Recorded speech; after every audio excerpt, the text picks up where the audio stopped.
Salut mon c'est Jean, c'est bientôt le ramadan et j'ai décidé de t'aider un maximum parce que je ne pratique pas vraiment le ramadan, mais si tu veux ça fait plus de 4 ans que je mange qu'une seule fois par jour le soir.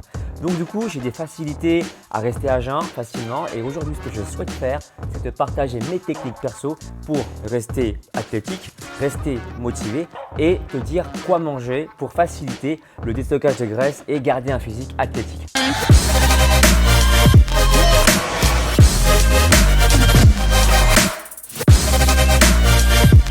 Et surtout, n'oublie pas, télécharge gratuitement mon application Alex Levent sur Google Store ou App Store pour t'entraîner n'importe où. Donc si ça te dit d'avoir des vidéos comme ça où je te partage plus régulièrement mes conseils, mes techniques perso, fais-le moi savoir de suite avec un pouce vers le haut, je sais que je peux te faire confiance. Aussi, pose-moi tes questions dans la barre des commentaires. Je lis tous vos commentaires. Je ne peux pas répondre à tout le monde malheureusement, mais sachez que je m'inspire de chacun de vos commentaires pour créer de nouveaux thèmes vidéo sur ma chaîne YouTube. Et avant que je continue la vidéo, n'oublie pas que tu peux télécharger gratuitement mon application sur Google Store ou App Store pour t'entraîner n'importe où. Ceci étant dit, alors quels sont les conseils que je peux te donner concrètement pour avoir des résultats et faire de la musculation pendant le ramadan? Première idée reçue, faire de la musculation pendant le ramadan n'est pas dangereux, d'accord? Pendant la période du ramadan, ce n'est pas juste histoire de garder la forme ou de maintenir une santé. Tu peux même progresser pendant le ramadan. Comment faire? Du coup, le premier conseil, il est de t'entraîner. Premier conseil, fais du sport juste avant de manger. Alors, il ne s'agit pas de faire ta séance de sport juste après tu te jettes dans la nourriture, d'accord? Mais c'est vrai qu'en faisant du sport de façon intense, tu vas ouvrir une fenêtre qu'on appelle une fenêtre métabolique. Cette fenêtre métabolique va permettre justement à tes muscles de mieux se nourrir, de faire mieux remplir tes réserves de glycogène musculaire. Si tu veux, les nutriments vont plutôt aller de préférence vers les réserves de glycogène musculaire. Ces réserves-là sont des poches qu'il y a dans tes muscles et qui vont accueillir volontiers les nutriments, d'accord? Eh bien, cet accueil sera favorisé quand tu fais une activité physique juste avant de manger. Alors, cette fenêtre métabolique peut durer entre 4 heures, pour certains 8 heures, 10 heures, voire même pour les débutants, ça peut durer jusqu'à plusieurs heures encore. Donc, ce qui est sûr en tout cas, c'est qu'en faisant du sport, eh bien, tu vas favoriser l'ouverture de cette fenêtre métabolique, ce qui va être intéressant pour prendre de la masse musculaire ou préserver ta masse musculaire. Deuxième conseil, forcément, quel type de sport faire? Il y a plein d'exercices, il y a plein de conseils également qui sont déjà présents sur ma chaîne, mais également sur la toile. Mais il y en a un en particulier que je te conseille de faire régulièrement, c'est le HIIT abdos obliques. Ça dure vraiment pas longtemps. Je t'invite à faire cet exercice que je mettrai dans la description de la vidéo. C'est quoi l'intérêt? Comment je fonctionne? C'est quoi la méthode? Tu vas faire des exercices polyarticulaires dans cette séance de sport. Donc, tu vas avoir des sauts, tu vas également avoir des pompes, tu vas avoir des burpees et en fin d'entraînement, tu vas aussi avoir des exercices ciblés sur tes obliques. Pourquoi j'ai fait ça? Je t'explique. Alors, ça va permettre d'augmenter ton métabolisme. Tu vas sécréter également des hormones qui vont directement avoir un impact sur le déstockage des graisses. Et là, ça devient intéressant. Et puis, en fin de séance, comme je te l'ai dit, tu vas cibler sur les obliques. Donc là, sur la zone des poignées d'amour. Tu ne vas pas déstocker directement au niveau des poignées d'amour. Ça ne marche pas comme ça.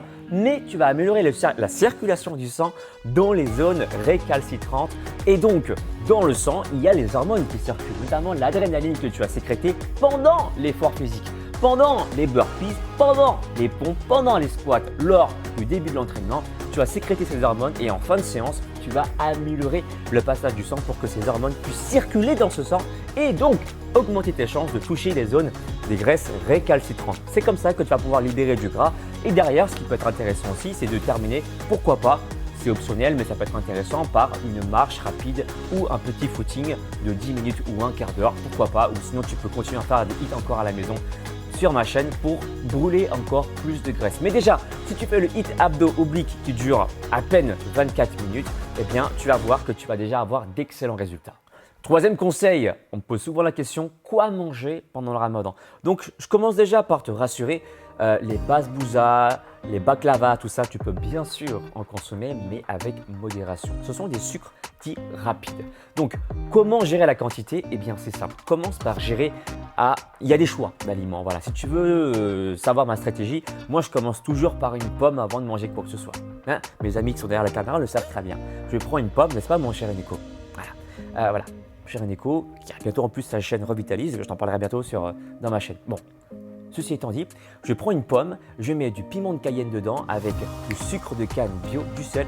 Je peux te dire que c'est un délice de fou. Tu n'es pas obligé bien sûr de prendre le même fruit que moi, d'accord? Tu peux prendre un autre fruit, mais franchement la pomme ça passe partout. Et en plus ça contient des éléments qui vont te permettre d'avoir la satiété, de ressentir la satiété assez rapidement. Ça c'est intéressant quand même, tu vois. La pomme va te permettre d'avoir une sensation où tu es calé. Ceux qui mangent des pommes régulièrement savent très bien de quoi je parle, c'est un coup de faim naturel, d'accord? Donc ça va te permettre, quand tu vas commencer ton repas, de ressentir la satiété rapidement. Plus encore, je t'invite à consommer des légumes le plus souvent possible dès le début du repas. Pourquoi? Déjà, ça contient des vitamines, des minéraux, des oligo-éléments. Si bien sûr tu les chauffes pas trop, tu peux les cuire à feu doux avec l'huile de colza qui contient des oméga 3 et les oméga 3 activent aussi en plus la lipolyse. C'est génial ça, les lipolyses, non? La libération des acides gras. Donc voilà, encore une fois, tous ces conseils-là sont à appliquer pour ceux qui désirent avoir un corps athlétique, comme le mien par exemple. Des abdos visibles, des pectoraux musclés, mais pas trop non plus, d'accord? Un physique, si tu veux, de sprinter. Et aussi, avec les légumes, tu peux compléter avec les apports en protéines. Alors, comment ça se passe?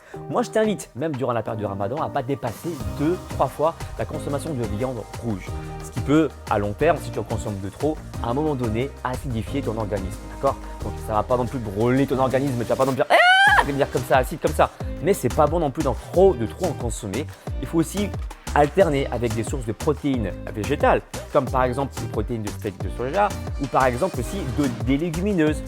Tu peux, pour ceux qui savent très bien, donc qui sont végétariens ou végétaliens, vous savez que vous devez cumuler à la fois les céréales et les légumineuses pour apporter les acides aminés essentiels pour votre corps. Par exemple, une combinaison intéressante pour les végétaliens ou végétariens, ça va être haricots rouges avec du riz ou bien ça peut être des lentilles avec du boulgour. Voilà, pour apporter les acides aminés essentiels pour votre corps. Mais moi, par exemple, j'aime bien prendre mes burgers. D'ailleurs, la vidéo est sur ma chaîne, la vidéo de la recette du burger est sur ma chaîne. Je fais le pain maison, ça me prend vraiment pas longtemps et j'ai fait une expérience où j'ai consommé des pains burgers avec des burgers pendant plus de 30 jours et ça m'a bien asséché. J'ai gardé mon physique athlétique, j'ai même séché encore plus et j'ai gardé là-dedans un steak de soja aux tomates, basilic, mamma mia, juste magnificos.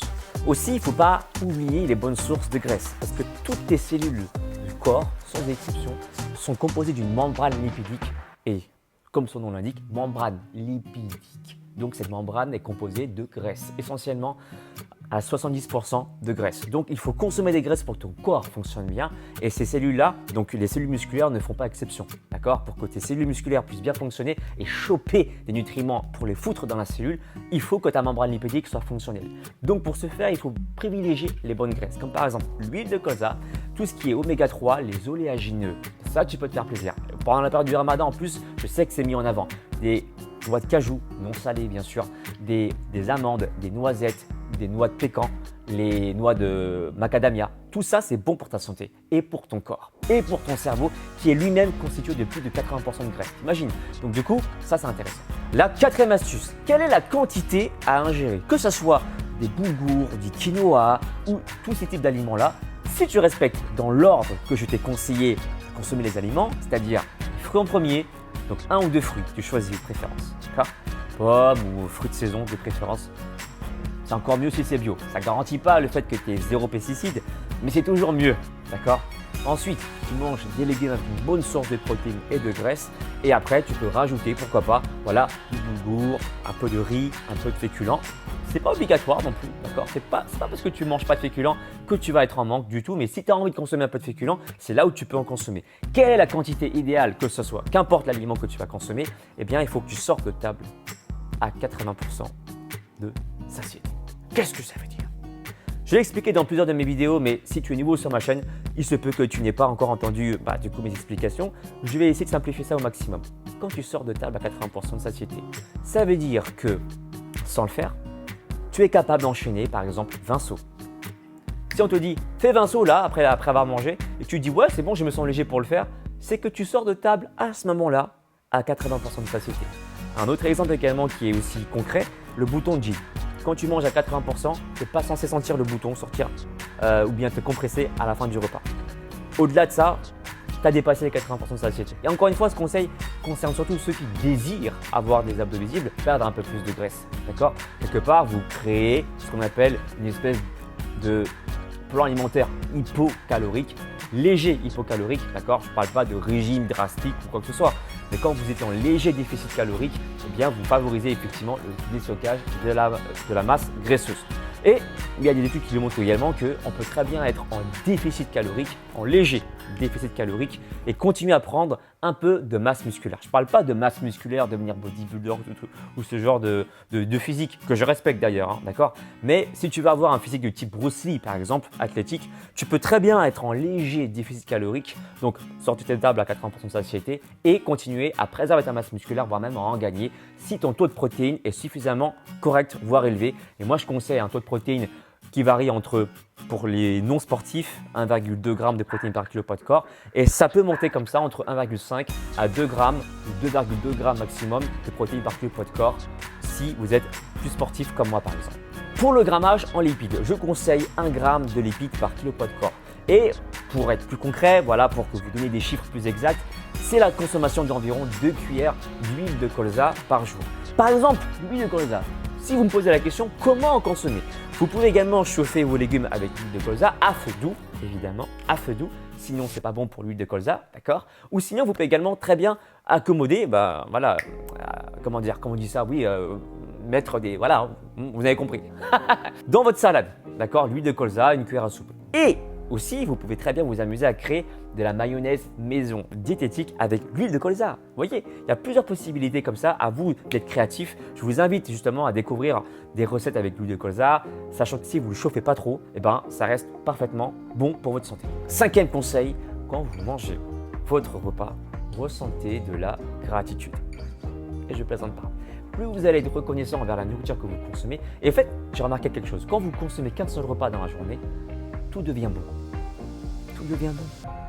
Même l'eau que vous buvez, moi quand je bois de l'eau, le soir parce que je mange qu'une seule fois, je suis en train de boire, mes amis savent très bien de quoi je parle. Waouh, je suis en extase. Je suis en extase pour tout ce que je suis en train de manger. Et franchement, vous avez de la reconnaissance envers la nourriture. Parce qu'il ne faut pas oublier que la nourriture à l'époque, c'était rare quand même. Là, on a la chance d'être nourri, d'avoir un frigo, d'avoir des réserves. Mais en réalité, manger, c'est un luxe. D'accord? Et le ramadan permet justement de se rendre compte de ça. Donc, au lieu de voir ça comme une épreuve, voyez ça plutôt comme une gratitude de vivre cette expérience et de ressentir à chaque fois le plaisir de manger à chacun de vos repas le soir. J'espère que ces conseils t'aideront. Voilà, n'oublie pas encore une fois, le circuit training est dans la description de la vidéo, le HIIT Abdo. Et encore une fois, pour ceux qui ont la possibilité ou le courage encore de le faire, je vous invite à pourquoi pas faire un petit peu de footing derrière, des activités un peu plus de 10 minutes ou un quart d'heure, voilà, et de finir en méditant et en envoyant la gratitude à votre alimentation, à vos aliments que vous allez consommer le soir après votre séance de sport. Vous pouvez comme ça effectuer, parce que la question m'a été posée plusieurs fois également dans la barre des commentaires, pourquoi pas une fois tous les 2 jours. Et si vous êtes courageux, pourquoi pas une fois tous les jours, mais dans ce cas-là, il ne faut vraiment pas faire des hits abdos qui dépassent les 45 minutes parce que là, pour le coup, vous allez aussi trop mettre en place ce qu'on appelle le système sympathique et ne pas mettre assez en place le système parasympathique qui est la récupération, le fait de calmer votre esprit, tout ça. Donc, il faut un juste milieu, d'accord? Une fois tous les 2 jours, je trouve que c'est déjà très très bien. Si tu vas aller plus loin, je peux te coacher également. Ça se passe directement sur mon site alexlevent.com. Je peux te coacher et te proposer ton plan sportif et ton plan alimentaire pour avoir un physique athlétique. Et si tu veux te muscler de façon indépendante, j'ai même créé 2 services. E-book pectoraux visibles en 90 jours et e-book abdos visibles en 90 jours qui se passe également sur mon site alexlevent.com. N'oublie pas, comme je l'ai dit au début de la vidéo, si tu veux t'entraîner n'importe où, no excuse, just saying, tu télécharges mon application Alex Levent, téléchargeable gratuitement sur Google Store ou App Store. Pouce en haut, commente la vidéo et je te dis à tout bientôt. Bon ramadan à tous, à plus mon Tajin. Ciao.